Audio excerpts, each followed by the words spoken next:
Entonces, continuando, lo que vemos es precisamente a esta apertura. Y entonces, ahora ya Florensky da un paso más y lo podemos ver en la 273 cuando menciona en la cita. En general, se puede decir que la filosofía cristiana está orientada hacia el Señor Jesucristo, el logos preexistente que se ha encarnado, y tiene en él, en esta orientación, su punto de partida. La orientación de la filosofía cristiana reúne en sí la plenitud completa del sistema con la plenitud completa de la potencia creadora. Nada de aquello que realmente es podría ser sin él y fuera de él. Nada de aquello que es espiritual, que es racional, que tiene carácter de palabra, puede ser ajeno a él, que es el sentido del sistema eterno. Y dice, como 3 renglones abajo, toda experiencia verdadera cabe en esta orientación, y si algo no puede entrar, es que verdadera y definitivamente es mentira e imaginación.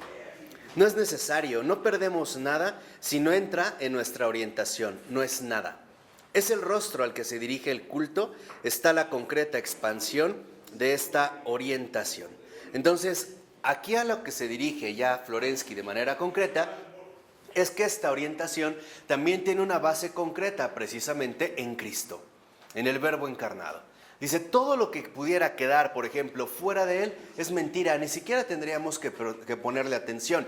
Por ejemplo, esta hipótesis de Stephen Hawking de que hay millones de universos posibles, ¿no?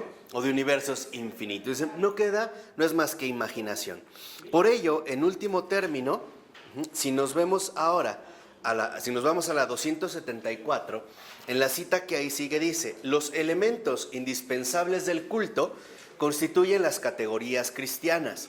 Estas son concretas y reales a un tiempo, conforme a la misma orientación. Tales son la cruz, la sangre, la luz, etcétera, etcétera.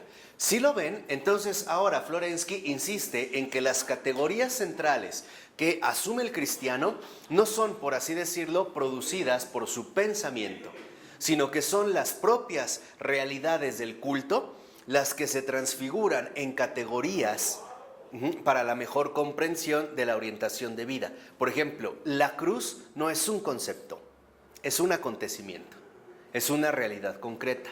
Por eso dice a continuación, la cruz, siendo una cosa en medio de otras cosas, puede ser al mismo tiempo el sentido de la comprensión de todo lo que es. ¿Se acuerdan cuando yo les hablaba, por ejemplo, de la existencia crucial, ¿no? De este punto central, tomamos la cruz.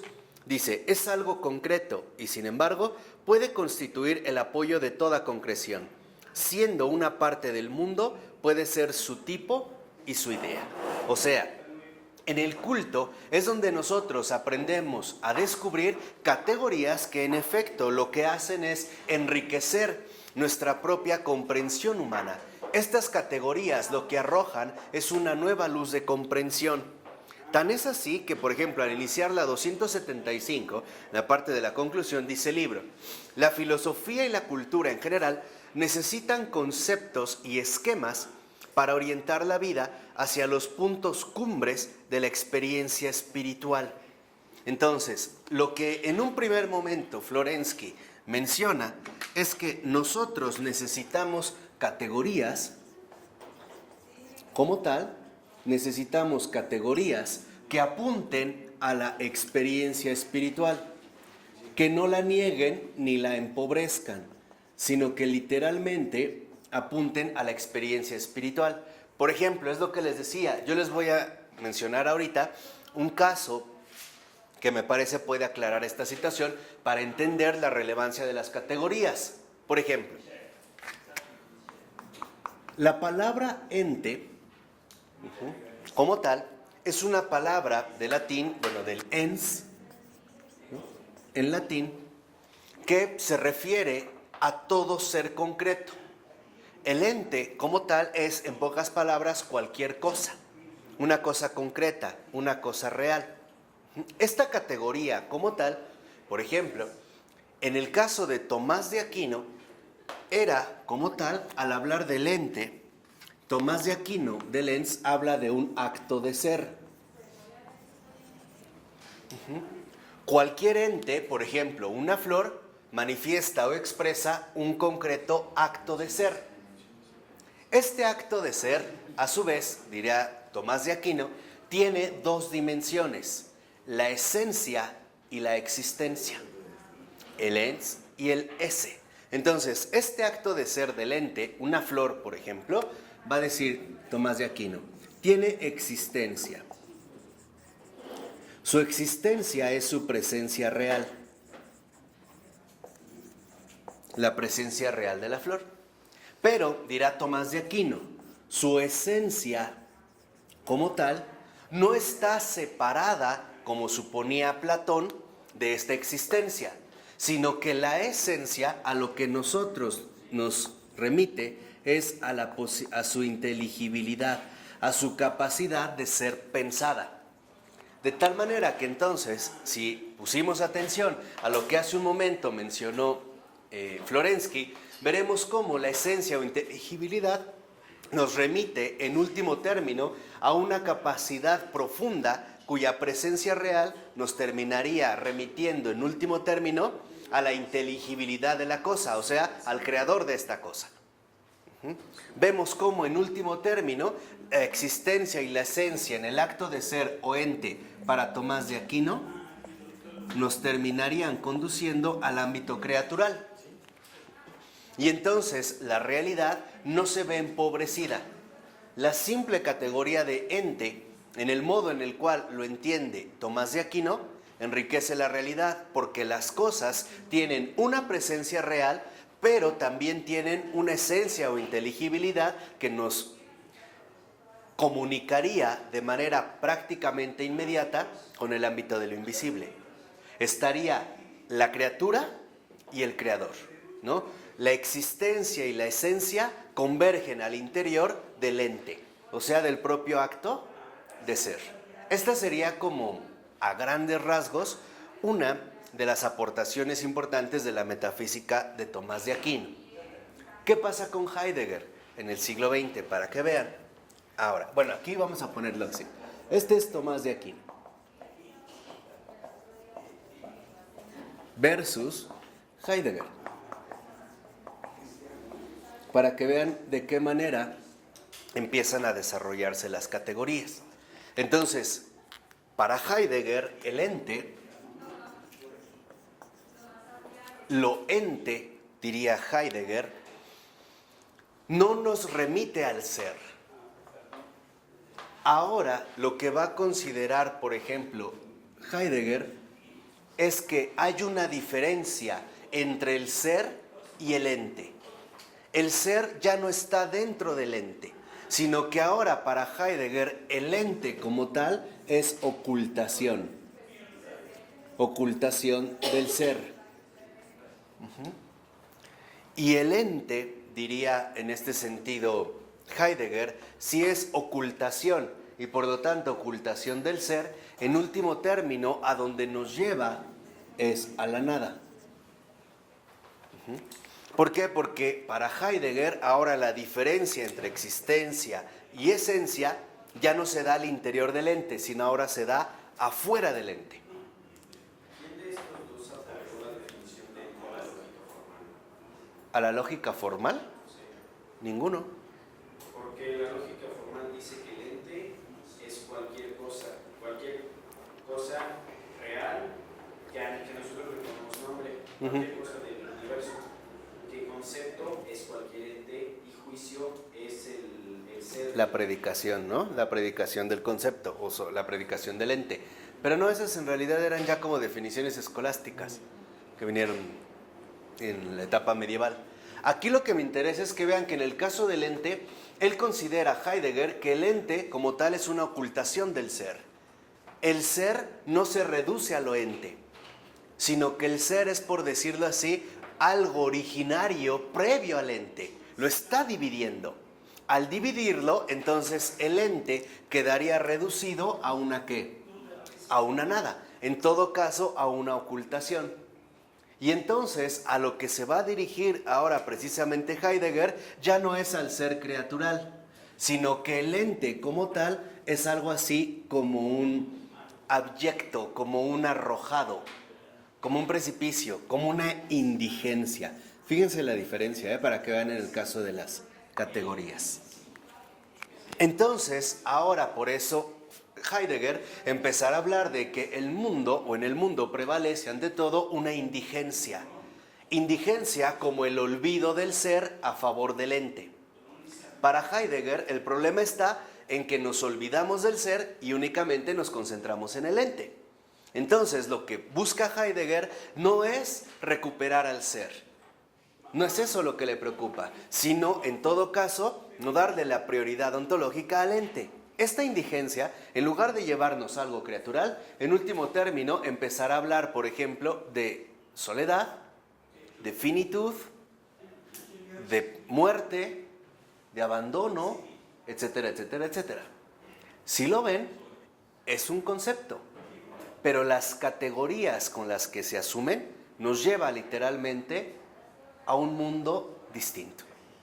En la indigencia, lo último que de fondo parece latir es la nada. El ser no es nada.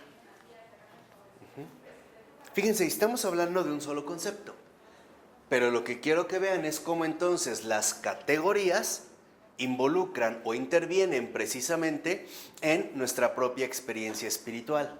Mientras que en el caso de Tomás de Aquino, la experiencia espiritual es enriquecida como lo creatural de existencia y esencia en un mismo acto de ser, la experiencia espiritual en Heidegger se ve anulada por la ocultación del ser, llevándonos en último término a la indigencia.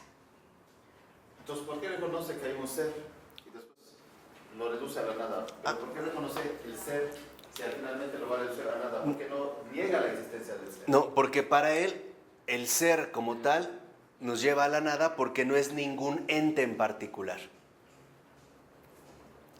Sí, o sea, no, para Heidegger el ser es algo distinto del ente. Él por eso va a hablar de lo óntico y lo ontológico, en esta división como arbitraria. ¿El ente qué es para él? Las cosas. Lo ente, las cosas que nosotros percibimos. Y va a decir, pero el ser no se reduce al ente. El ser, por eso, no queda expresado en ningún ente en particular. Ahorita nada más como una referencia, lo que yo quería que ustedes percibieran es cómo ahora mientras para Tomás de Aquino la existencia y la esencia se conjugan, para Heidegger la esencia y la existencia se separan. Y al separarse ya no estamos en un mundo creatural, sino en un mundo donde en último término lo que parece tener el dominio total es una nada. Una nada como lo no ente.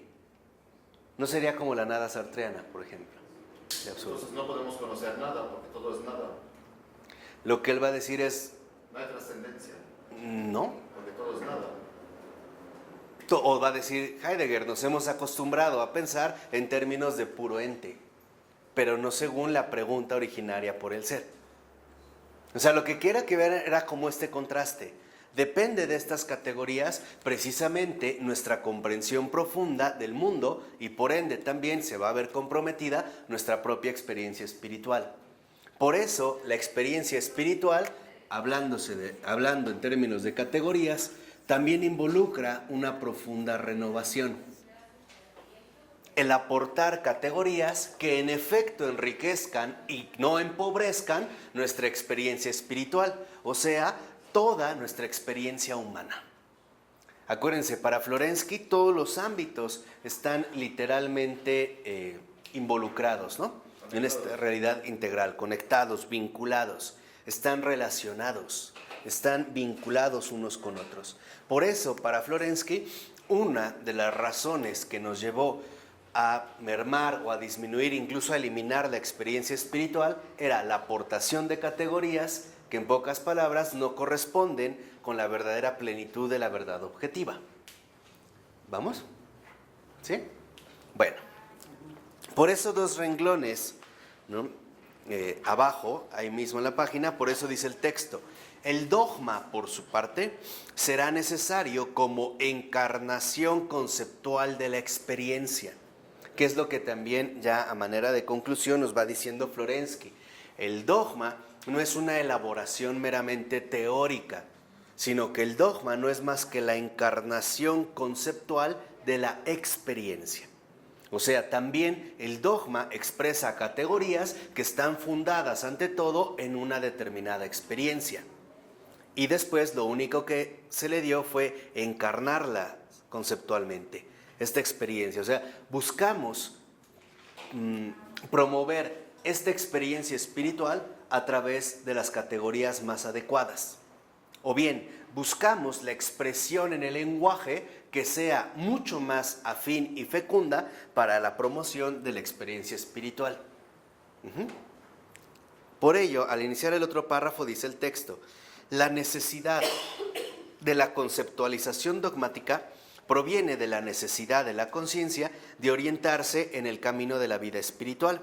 Y abajo, la dogmática es necesaria en cuanto que la dogmática es una especie de sistema de esquemas fundamentales para las experiencias más importantes, una especie de compendio para la vida eterna. Y aquí está la clave. El punto central que ve Florensky es que las categorías que utilice la filosofía cristiana de experiencia espiritual deben de ser, en pocas palabras, categorías que en efecto promuevan la vida eterna y no que anulen, por ejemplo, esta vida eterna a partir de una determinada indigencia ontológica o metafísica.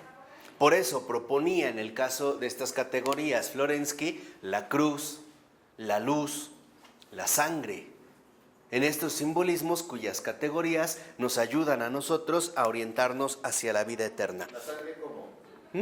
¿La sangre por qué? Precisamente en el derramarse, en el darse, aquello que para nosotros resulta vital, ¿no? Por ejemplo, sabemos que si perdemos mucha sangre, morimos. Entonces es derramar toda esta sangre literalmente a favor de una renovación total de la vida.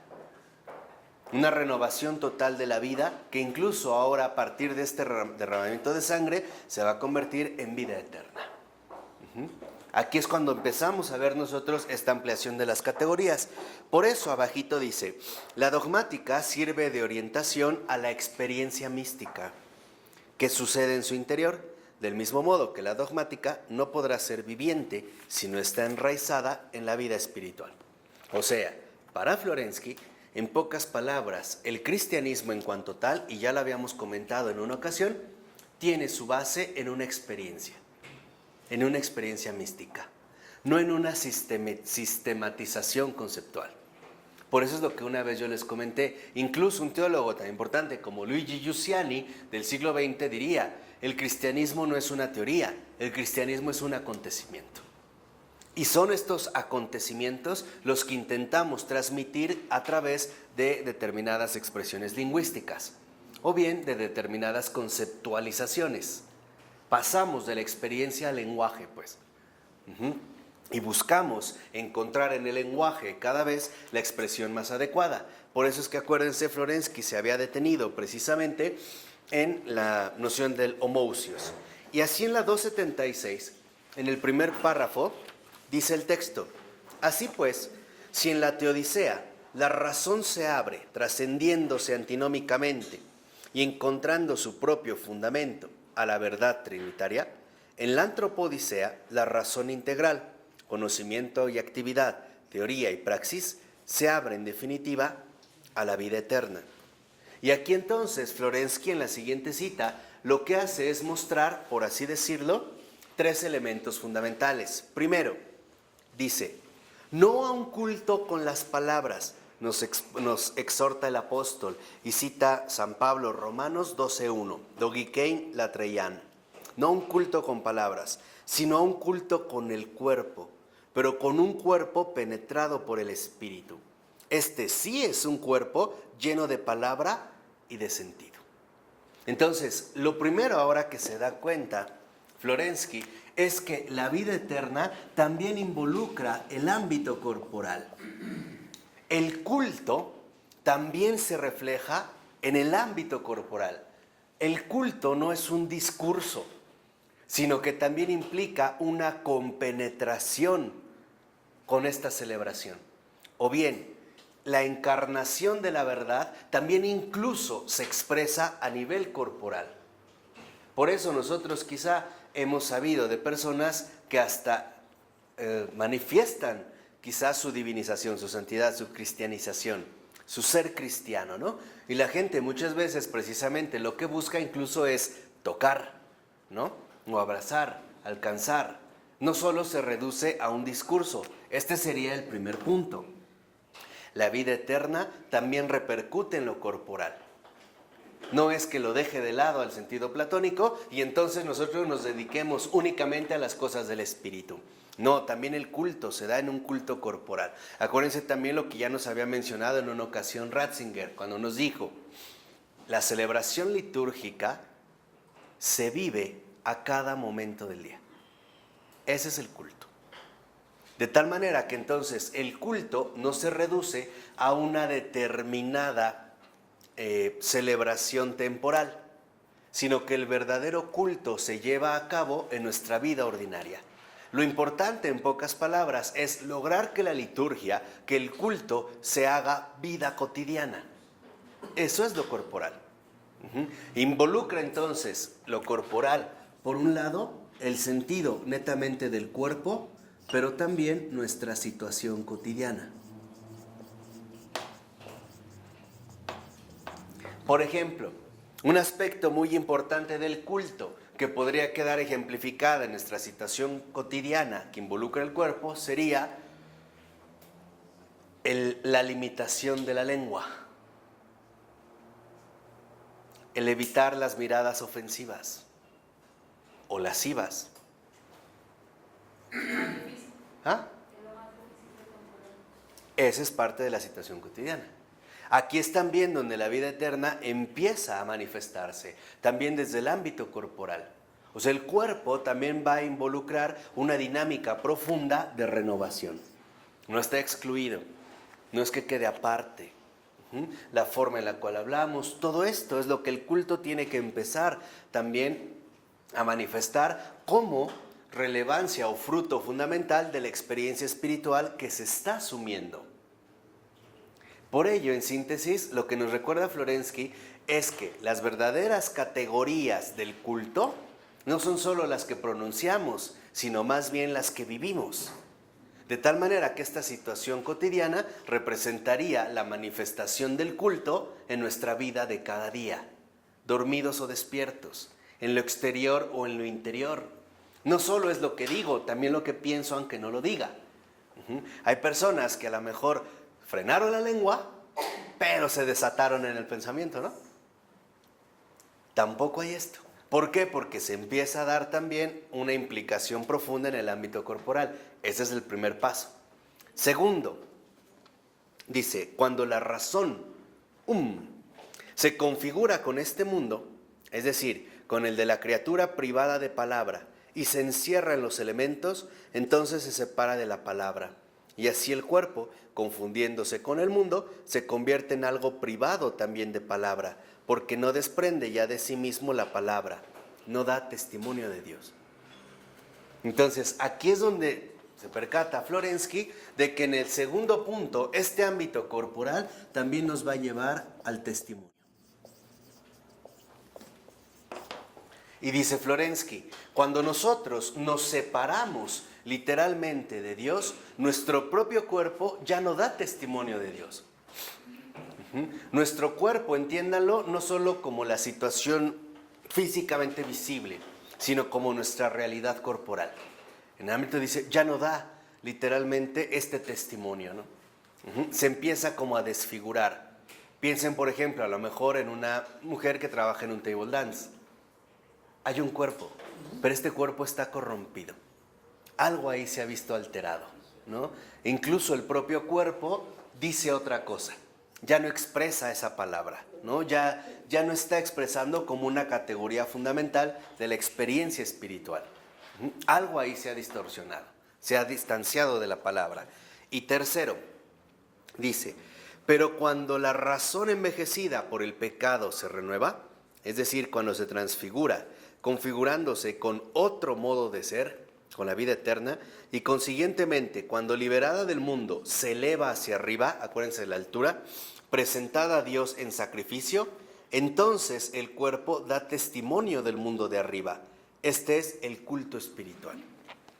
O sea, en pocas palabras y en tercer punto, para Florensky, la vida eterna como tal no es más que la encarnación viviente de Dios. Ese es el testimonio. Esta es la vida eterna. O sea, en tercer punto, también la vida eterna, lo voy a poner aquí, en tercer punto, habría una encarnación total de Cristo. En todos los ámbitos. No siempre hay que hablar. No. Por ello Hay que es... llevar a Cristo. Claro, por eso es lo que les decía, en gran medida también para el cristiano no siempre las palabras son lo primero, muchas veces importan más los gestos. Un gesto cristiano es a veces el tipo de mirada que diriges a una persona, la forma en la cual te desenvuelves en un cierto ámbito, aun cuando no hables. No necesariamente tienes que expresar tu cristianismo con el mero discurso. Por ejemplo, la cordialidad en los gestos es una encarnación precisamente de esta gracia cuyas categorías nos llevarían, como dice Florensky, a otro modo de ser. Un modo de ser diferente. Eso es lo que nos va a aportar la experiencia espiritual. En síntesis, otro modo de ser. Y este modo de ser es algo inusual. Es algo literalmente no humano.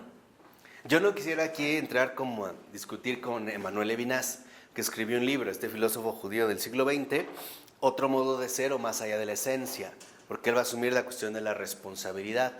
Lo que a mí me resulta claro es que cuando verdaderamente uno está ahogándose, literalmente, en la experiencia espiritual, emerge otro modo de ser inusual. Es raro. El cristiano en el mundo es raro, no es normal. No es normal en el mundo. Aparecerá ante los demás como un tonto, como un idiota, como un fracasado, como un torpe, como un necio. Ya San Pablo lo sabía, ¿no? Un cristiano, el propio Cristo, para los judíos escándalo, para los griegos locura. Y en esta es la categoría fundamental en la que nos debemos quedar, en lo inusual. ¿Por qué? Porque la experiencia espiritual es en realidad algo inusual. Es algo en lo cual nosotros nos vamos involucrando gradualmente y que no dominamos. No es algo que literalmente tú vas como sacando de ti. No es algo en lo que te vas como sumergiendo cada vez más, en altura y profundidad. Porque sale de la tridimensión. Claro, sale de esa. Por eso les decía, es algo inusual. De hecho, no es casual que, por ejemplo, alguien como Charles Péguy, en uno de sus escritos, dijera algo extraordinario. Decía, lo más raro de todo es el ser. Que las cosas sean, eso es extraño. Decía Péguy, mientras no entendamos que las cosas podían no haber sido, jamás nos admiraremos del ser. Y ¿se acuerdan también el espíritu de infancia del que hablaba Florensky? Aquí no puede haber un resultado premeditado. Nosotros no podemos decir, pues yo llevo 38% de santidad, ¿no? Ya llevo el 80% de cristianismo. Es incalculable. No es algo que que esté en nuestras manos poder medir. Es inusual. Y es tan inusual, que en pocas palabras representa un verdadero milagro. Esa es la vida espiritual. Es tan inusual que incluso la transformación de una persona representa un verdadero milagro. Yo les quiero mencionar nada más un ejemplo de pasada, San Juan de Dios, este extraordinario santazo del siglo XVI, si mal no recuerdo, contemporáneo de San Juan de Ávila, ¿no? Él llevaba una vida de un tipo y de repente al escuchar un sermón de San Juan de Ávila le tocó tan fuerte que él se puso a llorar. Confesó y desde ahí decidió cambiar de vida. Tan es así que le llamaban Juan Loco, Juan Ciudad. No sabían de dónde venía, le decían el loco de Dios, este está loco. Veían que pasaba con personas enfermas y las iba cargando, ¿no? Y regresaba y pedía comida, iba y bajaba, decían, este está loco. Ese es el milagro del inusual. Esto es ingresar a estos ámbitos cuya experiencia espiritual desborda, salud, nuestra propia capacidad comprensiva. Hay un desborde, ahí ya, hay una superación tajante. Entonces, ¿aquí dónde va? ¿Dónde Heidegger niega todo esto? ¿Cómo Heidegger niega todo esto? En primer lugar, rechazando que haya una posibilidad mayor a lo que también la propia comprensión humana es capaz de establecer. No hay algo más. Y si lo hay, está fuera de nosotros como una mera ¿qué? Nada. Ahí es donde me parece que entraría un poco también como la influencia del llamado maestro Eckhart, cuando él habla de la nada, de esta anulación. Pero bueno, no sería ahorita el momento de entrar a esta comparación. Pero lo que sí me interesa mucho es que se queden con el hecho de que la experiencia espiritual nos aporta otro modo de ser, algo inusual, un milagro. Y este otro modo de ser milagroso no es más que el modo de ser cristiano. Que haya un cristiano en el mundo es un milagro. Y es un milagro porque que Dios se haya encarnado es algo insólito, es algo inusual. Que a pesar de todo pueda haber un cristiano en el mundo es un milagro. Que este cristiano no sucumba ante tantas presiones, ante tantas incomprensiones, ante tantos rechazos, sino que triunfe en el amor, es un milagro, con uno que haya. Es realmente algo extraordinario, es algo que desborda nuestras propias capacidades. Von Balthasar escribiera un librito muy bonito que se llama también ¿Quién es cristiano? Y es esto, ¿cuáles son las categorías que nosotros, por ejemplo, podemos llegar a emplear al momento de querer hablar de lo cristiano? Por eso es que la vida espiritual no puede tener una receta. No es algo que yo pueda recetar. A ver, te tomas esto, haces esto y listo. Como una receta. ¿Quién es cristiano? Que tú conozcas quién es cristiano. Sí, conozco a muchos. Sí, a muchos. Pero ¿para qué mencionarlos? Son muchos. Sí. No, en serio, ¿eh? Sí, son muchos. O sea, donde uno puede, por ejemplo, darse cuenta de que los parámetros en nuestro modo de ser o en los modos de ser se han visto plenamente alterados. Ha habido ahí como una derrota subjetiva. Y esto es también lo insólito. En ese sentido, en lo que habíamos mencionado, el cristianismo es el triunfo sobre el subjetivismo. El cristianismo como tal es literalmente el rescate de la objetividad redentora. El hecho, lo que una vez yo les dije, que aunque yo no tuviera fe, Cristo me ha salvado. Dios existe, crea o no crea. Lo sienta o no lo sienta. Ya estoy más allá incluso de mis propias exigencias subjetivas. Ya estoy, digamos, desbordándome hacia ámbitos que están fuera de mi control. Ya, de hecho, he perdido el control. Y de cierta manera, si nosotros lo quisiéramos resumir en una sola palabra, yo podría decir, ¿qué significa amar a Dios? Perder el control. Tal cual, ¿eh? O sea, perder el control en los dos sentidos. Ya no está a tu alcance el controlar. Y aparte, el alcanzar esta locura desbordante que te rebasa, que no contienes. Es ese... ¿Cómo decir? Sí, o sea, es participar de una plenitud que te desborda, que no puedes contener. Es un amor incontenible, ¿no? Es una sed incontenible. Santa Catalina de Siena a veces estaba tan incendiada de esto que su propio aliento quemaba, ¿no? No podía ni tomar agua, ¿sí sabían? Se alimentaba de la Eucaristía. Quería tomar agua y la evaporaba. Ni siquiera le alcanzaba a pasar, la evaporaba. Se acercaba a alguien con la mano y le quemaba el aliento y ella decía, me estoy quemando por dentro. Y era cierto. Estas son estas dimensiones extraordinarias. Ese es el cristiano, ¿no? El cristiano, en este sentido, ¿quién es cristiano? Preguntaba Juan, el que realmente ha perdido el control. Fíjense la paradoja. El cristiano es, en pocas palabras, el que ha asumido con gozo extraordinario su propia derrota. Ese es el cristiano. Para que triunfe Cristo. Claro. El que disfruta con un gozo extraordinario su propia derrota a favor del triunfo de la caridad, a favor del triunfo de Jesús. Ese es el cristiano. Y esto se empieza a vivir de manera gradual, en diferentes ámbitos. Pero cuando el corazón exclama, es el Señor, el primero, es el Señor Alfa y Omega, estamos viviendo un milagro. Cuando decimos, ¿por qué te amo tanto si nunca te he visto? Nunca te he tocado, pero te conozco. En serio te conozco y nunca, no te he visto. Por eso menciona la sangre, porque eso implica derramar la sangre. Claro. Implica vivir un martirio. Eso es a lo que está llamado el cristiano. Por eso en la 277, desde el inicio, dice el libro, el dogma salva y da equilibrio a la razón, justificándola. El sacramento salva y da equilibrio a la actividad humana en el mundo y a la misma realidad cósmica, justificándolas también, que ya la habíamos explicado. Dice unos 4 renglones abajo. Otra vez, Marco. ¿Cómo cósmica? Sí, cósmica, porque en el hecho de que en efecto, cuando un cristiano participa del culto, en espíritu y en verdad, en esa transformación, todo el entorno cósmico se ve también favorecido por esta aparición. Todo se regenera. Es una fuente, ¿no?, de agua viva, cuyos cauces no se secan. Se renueva el cosmos entero. Acuérdense de la existencia crucial, ¿no? El universo ha visto aparecer nuevamente una cruz.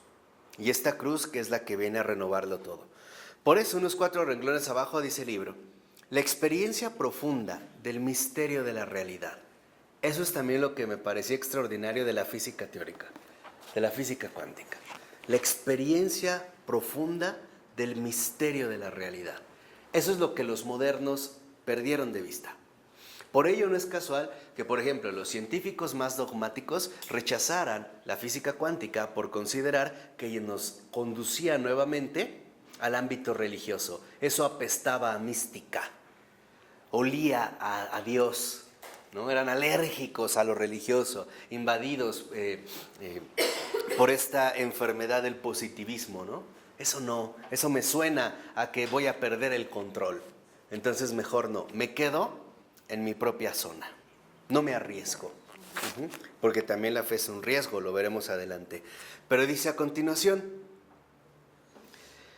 que esta experiencia profunda del misterio de la realidad, que es para Florensky una experiencia de la vida espiritual trinitaria, se encarna en los esquemas del dogma y del sacramento, que se convierten de este modo en categorías concretas del pensamiento.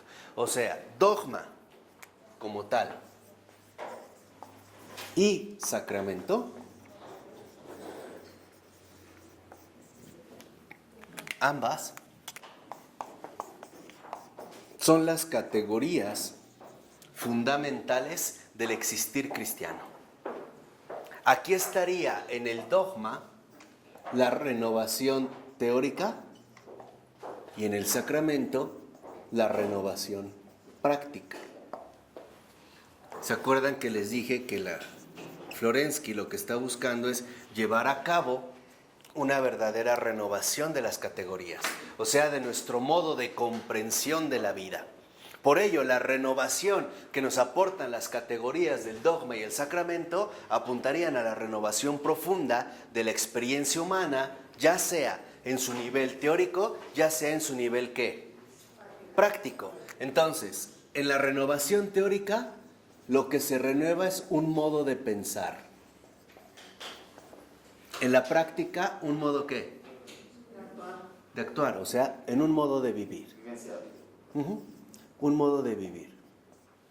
¿Qué es lo llamativo? Que este modo de pensar, este modo de vivir, que ha sido renovado a partir de estas categorías, ambos son novedad. Si ustedes, por ejemplo, ponen atención, verán que cada santo nos presenta un modo de vivir insólito, que nadie le hubiera creído que posible. E incluso, y escuchen bien lo que voy a decir, incluso los santos, al principio, son incómodos para la propia iglesia. ¿Por qué? Porque están expresando una completa ¿qué? A San Francisco, por ejemplo, a los franciscanos no les fue sencillo aceptarlos, a los dominicos, a San Ignacio, no es fácil asimilarlo. ¿Por qué? Porque involucra una apertura total de una renovación absoluta, una renovación radical. tanto en nuestro modo de pensar como en nuestro modo de vivir. Por eso es que yo les insistía, no basta con tratar de vivir cristianamente, también hay que renovar nuestras estructuras de pensar, también hay que aprender a pensar cristianamente, aprender a sentir cristianamente, aprender, en pocas palabras, a vivir cristianamente, dejar que el Señor vaya renovando todo en mí, todo, que no quede nada excluido de su presencia.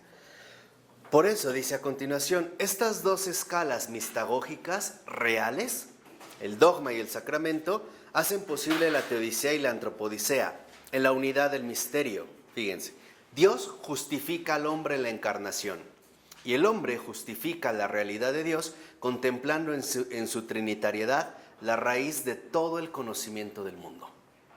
O sea, para Florensky, en último término, estas categorías de renovación, ya sea en el ámbito teórico, ya sea en una renovación práctica, en el modo de pensar, en el modo de vivir como novedad, lo que lleva a cabo entonces es la reunificación entre Dios y su criatura, entre Dios y el hombre.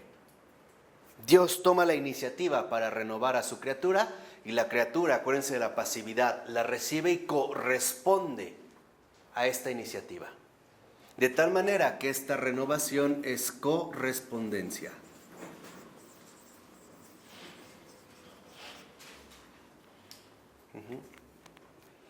Correspondencia.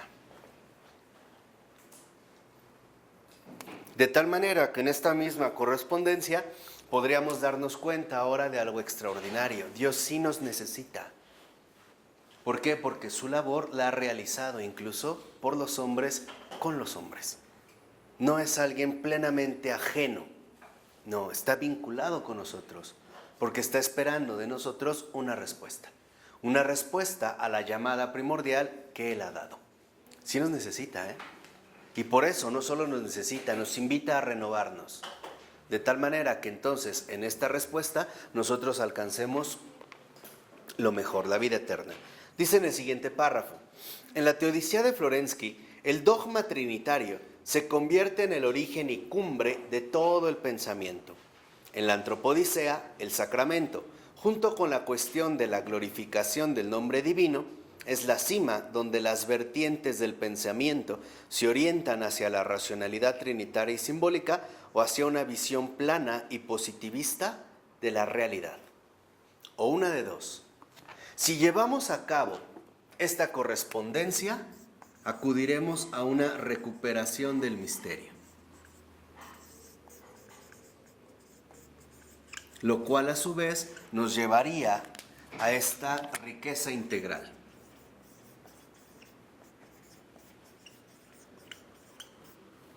Piensen en estas dimensiones que no son tridimensionales.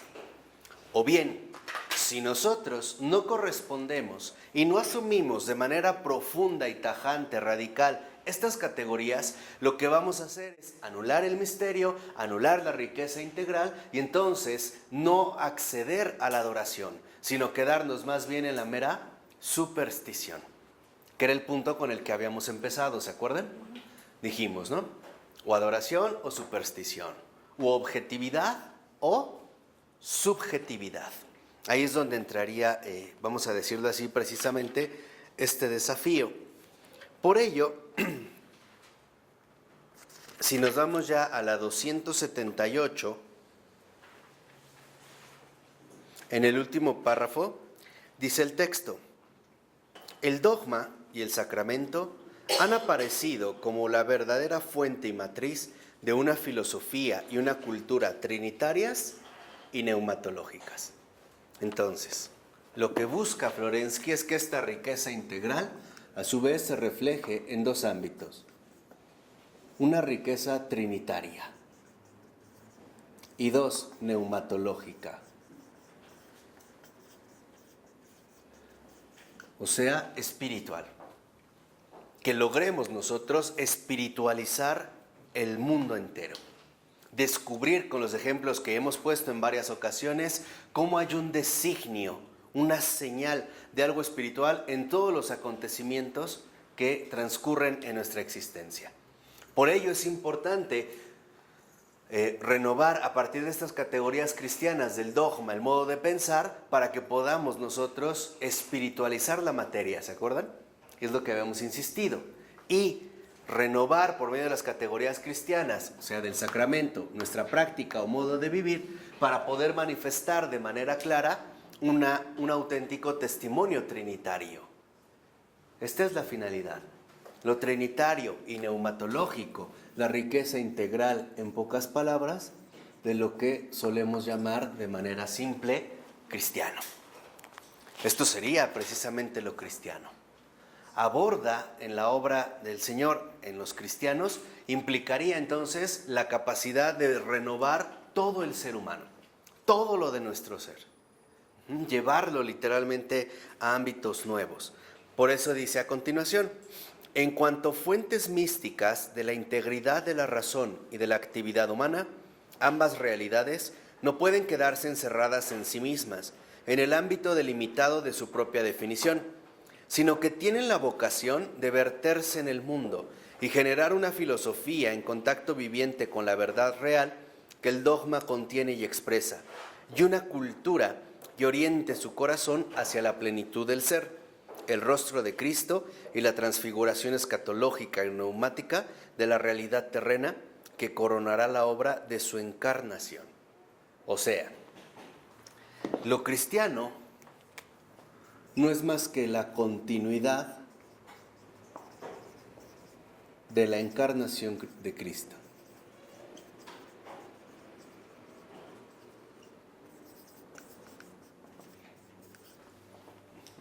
Lo cristiano aparece entonces de manera tajante como la continuidad real de la encarnación de Cristo, el ser otros Cristos en el mundo. Por ello es muy importante reconocer lo que ahorita Florensky mencionó como de pasada. Esta continuidad de la encarnación de Cristo está llamada incluso, por así decirlo, a infiltrarse en las raíces últimas del mundo, en todos los ámbitos de la vida humana, cualquier ámbito de la vida humana. Y esto es muy importante, en cualquier ámbito de la vida humana.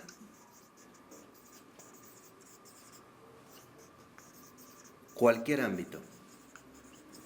Sin buscar quizá en algún momento condiciones especiales o situaciones prefabricadas para poder de cierta manera decir que somos cristianos. No, hay que reconocer y entender el desafío de ser cristiano en el mundo tal y como es, con sus exigencias, sus situaciones negativas, su pesadez, su carga, en pocas palabras, su carácter mundano.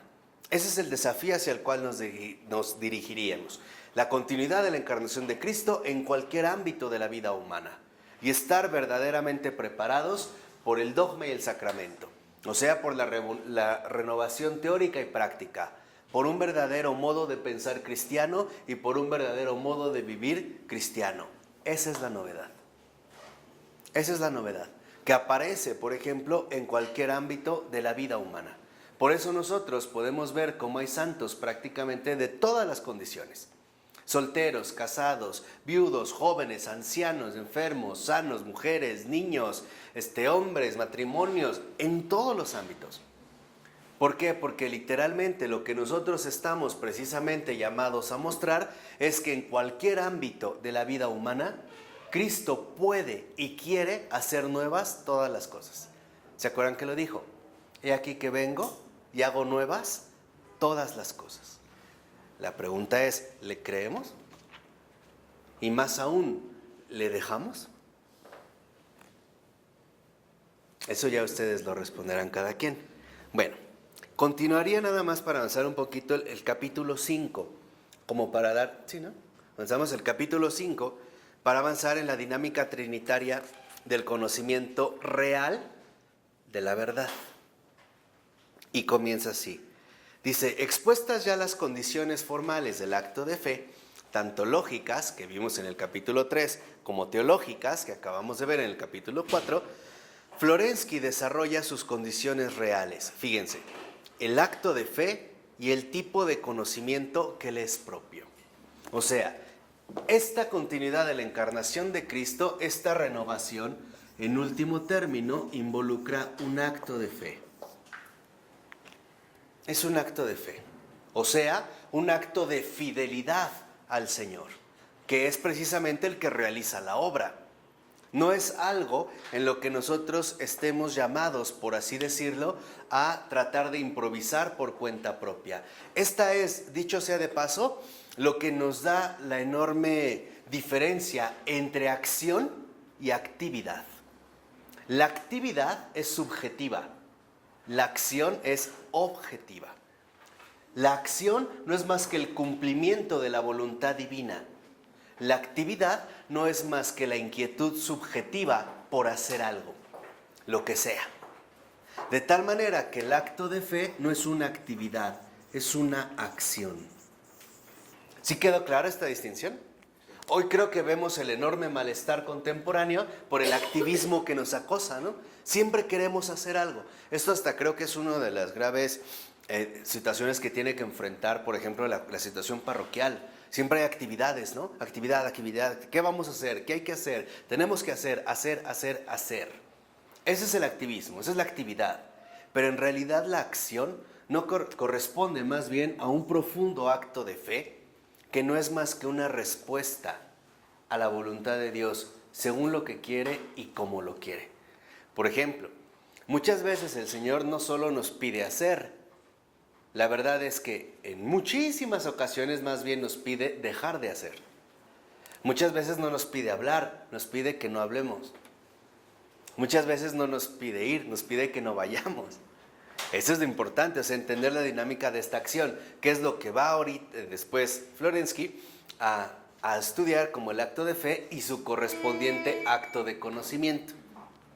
Para ello, se va a basar ahora el autor, vamos a estudiar, la cuarta carta de la columna y el fundamento de la verdad, titulada la columna y el fundamento de la verdad, y esta cuarta carta que se titula La luz de la verdad.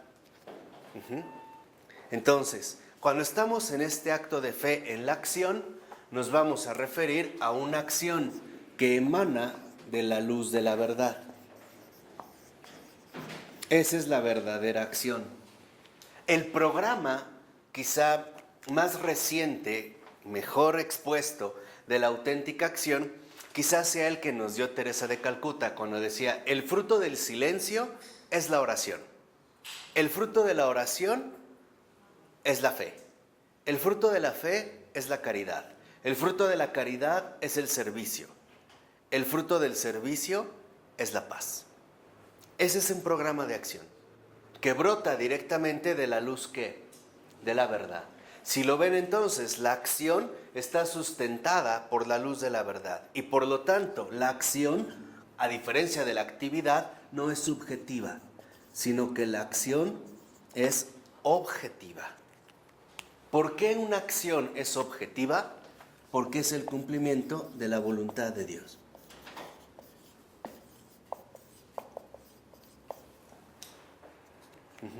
Esto es bien importante, para lo que nosotros llamamos acto de fe. Estoy nada más como mencionando una pequeña introducción a este capítulo. Y la razón es sencilla. Incluso el Padre Pío llegaba a mencionar en un momento que aunque una persona hiciera una obra extraordinaria, si no era la voluntad de Cristo, no sirvió para nada. Fíjense, para nada. Pero ¿cómo no?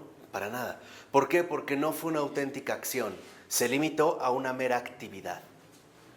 Entonces, ahora nosotros tenemos ya un criterio para empezar a entender el acto de fe en su realidad profunda. El acto de fe no es realizar una actividad como ir a misa, es ser partícipe de una acción divina, es ser colaboradores de la acción de Dios. Esa es la verdadera acción. Por ello no podemos confundir acción con actividad.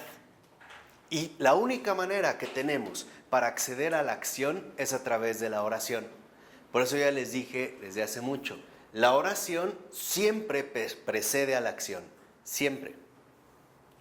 Cuando no, veremos que a veces tendremos que corregir la actividad, porque no era lo que se nos había pedido.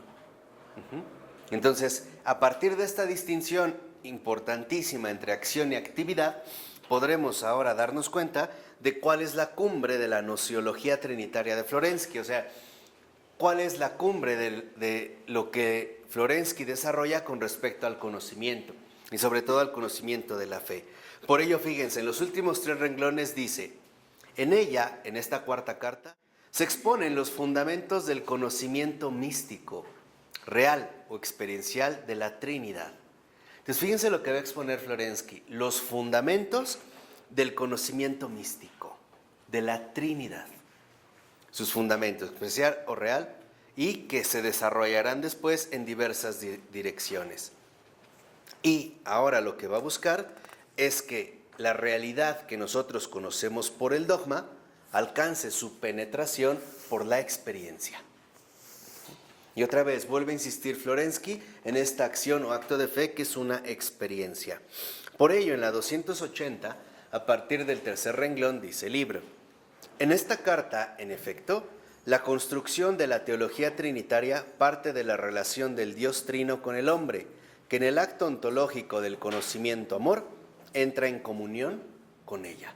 Entonces, esta luz de la verdad, esta acción, la verdadera acción es la comunión. Aunque no haga nada. No necesito hacer, entiéndalo, no necesito hacer para estar en la acción divina. Lo que importa es la comunión. Lo que importa es que no haya 2 voluntades, que seamos uno. ¿Se acuerdan cómo se le decía al Padre, no? Padre, que ellos también sean uno, como tú y yo somos uno. Esta es la verdadera acción. La verdadera acción que conlleva el acto de fe es ser uno con Cristo, o sea, alcanzar una auténtica comunión. Esa es la clave fundamental del acto de la fe. Por ello, yo una vez les comenté, lo importante no es la capacidad que tendríamos para hacer milagros. No, lo importante es la fidelidad profunda, la realidad de esta comunión. La disponibilidad de escuchar y obedecer. Por eso los milagros realmente son adornos. En serio, ¿eh? Eso es lo más importante. Son adornos. La comunión es el eje central del acto de fe. La comunión es lo que nos genera a nosotros una auténtica acción cristiana, o sea, el auténtico cumplimiento de la voluntad divina. Por ello, como decía este filósofo Antonio Rosmini, bueno, ya ahorita ya beato, se trata de mantener una permanente disponibilidad inmóvil. Fíjense qué buen término, qué extraordinario término, una disponibilidad inmóvil. Estoy dispuesto a lo que el Señor me pida, pero no me muevo. Ahí estoy hasta que Él dé la ¿qué? La orden. Si no, no me muevo, no me distraigo, ahí estoy. Probablemente nunca me dé la orden, pero basta mi disponibilidad para seguir estando dentro de una profunda comunión. Esto es lo central, ¿eh? Es lo que dice Cristo, ser vigilantes. Estar atentos, ¿no? Oren y velen. Oren y velen. Oren y velen, ¿no? Por ello, ahora lo que vemos es que en efecto, esta comunión o acción o acto de fe, la acción objetiva, la voluntad de Dios, no es más que el amor, o mejor dicho, el conocimiento-amor.